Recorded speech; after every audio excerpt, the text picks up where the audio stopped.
This happened yesterday, and I'm still confused. Yesterday was my first day back at work after being off for 2 weeks. This is kind of important. One of my coworkers, Claire, had gotten engaged the week before I left. When she announced it at work, we all did the typical congratulations and happy for you type of things. I thought it was over. So when I left for vacation, as far as I knew, no plans had been made. Then yesterday, when I returned to work, my boss Kelly and best friend Lisa said that Claire was looking for me. I asked what was up, and they weren't sure, but she was carrying a little gift bag. A few minutes later, Claire found me and asked how my vacation was. I was telling her about it, and she cut me off and said she had a very important question to ask. She handed me a little gift bag and asked if I would be her best man of honor for her wedding. I thanked her and told her that typically, this role would traditionally go to a close female friend or relative. She responded that there was nothing traditional about her wedding, so it was fine. I looked over at Lisa and Kelly, who were both trying not to laugh. I thanked her again, congratulated her, and told her that I wasn't interested in being part of her wedding party and would be happier being a guest in the audience. I swear, when I said this, we watched her entire demeanor change, and it was like a switch flipped. She went off, saying that I had to be in her wedding and that she didn't understand why I would say no. I told her that we'd only known each other a short time and that I had no interest in planning parties, dinners, or shopping trips. She told me I needed to think about it and said she would check back with me later. I told her to go for it, but my answer would be the same. She walked away, and I looked at Kelly and Lisa and asked, what in the ever-loving, fresh, creepy hell was that? Kelly started to laugh and said she didn't know, but that saying no like I did might have saved me a lot of headaches in the future. Lisa commented that Claire went straight to bridezilla mode and that this was a glimpse into what she was going to be like. Claire came back today, but she tried a different approach and handed me a list of what she wanted me to do in her vision of how she saw things. I asked her why she was giving me this, and she said that as her man of honor, these were my responsibilities. I told her again that I was not going to do any of this. She started up again, saying that she needed me to do this and how much fun it was going to be. Then she asked, haven't you ever wanted to be part of something special? I told her I already was. I'm a nurse. Enter Kelly, who sensed I needed help, and told Claire one of her patients needed her. I told Kelly that if this kept up, I might really need her help. She said she was already watching it and would step in if needed. What did I miss? We aren't that close. She just transferred to my unit from a different one 6 months ago. I had no idea who she was until then. Lisa is saying that she's close in age to me and might feel that alone is enough of a connection. Did I miss something? When we're asked, are we supposed to automatically gush and jump up and down in excitement? Why is saying no a bad thing? Update 1 day later. Hey everyone, first, I apologize. I never thought this was going to blow up as much as it did. I want all of you to know I read all of your responses and responded to as many as I could. Thank you all for your amazing insights and comments, many of which made me laugh, something I really needed. I've been sick, and it helped cheer me up. I had to meet with my lawyer today regarding family issues. My neighbor slash best friend slash coworker Lisa took me since I felt awful, and driving wasn't a good idea. We were talking about this on the way and we're both asking a lot of the same questions many of you were asking. The biggest one was about the circumstances of Claire's transfer. She went from med-surg 4 watts to the ER, which is a huge change. I have to work tomorrow, so we'll see what happens. But Lisa and I are going to ask Kelly about the transfer and bring up a couple of other concerns. After I got home from the meeting with my lawyer, I slept for the rest of the day. Many of you asked if Claire and I hang out outside of work. The answer is no. I really don't know anything about her. I've helped her a few times with patients and other work-related things, but our relationship is 100% work-related. That's why I was so surprised when she asked me to do this. I was shocked that she asked me to be her man of honor. I have a very small friend circle, and honestly, I like to keep it that way. I really have no interest in being part of this. I'm not a wedding person. After reading so many bridezilla stories and hearing about over-the-top weddings, they've become a huge turnoff for me. Spending tens of thousands to hundreds of thousands of dollars with insane, unrealistic demands that turn people against each other, why? I'd rather use that money and time planning my next trip or vacation. Many people suggested that I was being used as a token or prop in her wedding or as the gay best friend. I never really thought about it that way. I admit that I'm out and proud, but I'm not going to pretend to be someone's friend just so they can fulfill some kind of fetish they have for wanting a gay best friend or some status symbol they feel the need to satisfy. It takes a lot to offend me, but if that's actually the case, then I would really be offended. I wasn't put on this earth to be someone's plaything.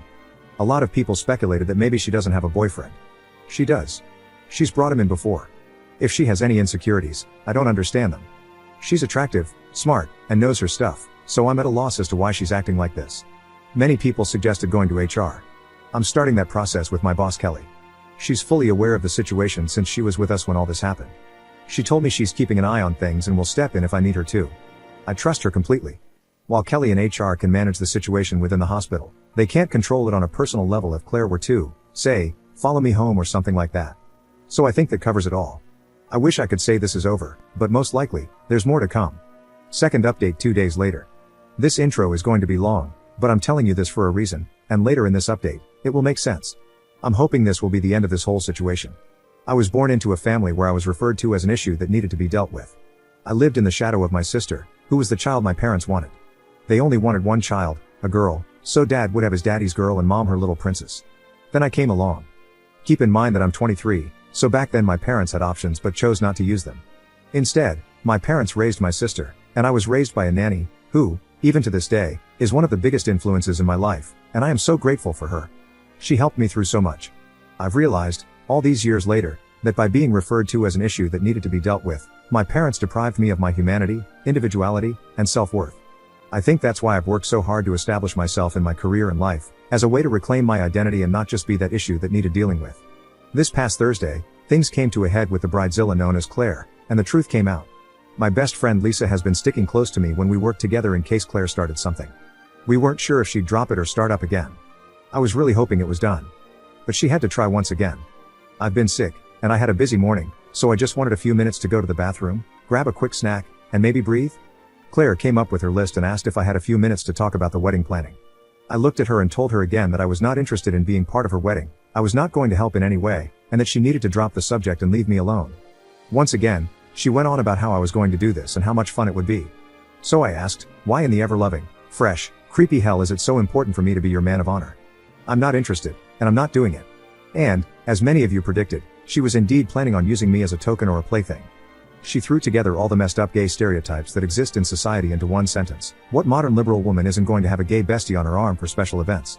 I felt everything in my stomach churn, and a wave of nausea hit me. I couldn't get to the bathroom fast enough. Lisa was beyond angry. She's really like the overprotective sister I wish I'd had, and immediately took Claire to see our boss, Kelly, to lay it all out, everything that was said.